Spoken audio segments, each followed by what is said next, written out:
If your Dell laptop is not turning on, there are several troubleshooting steps you can try to identify this issue. So let's get started. Firstly, start with checking the power supply and adapter. Disconnect the power adapter from your laptop and then plug it back in.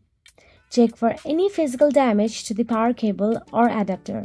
If possible, try using a different adapter that's compatible with your laptop and plug your charger into a different power outlet to rule out any outlet issues as well.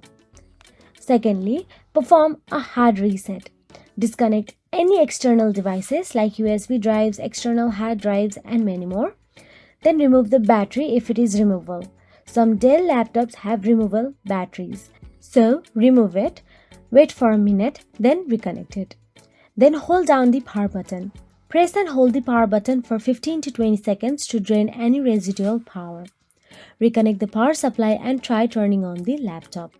Next, run Dell Diagnostics. If the laptop power on but does not boot to the operating system, press F1 to immediately after powering it on to access the diagnostics mode.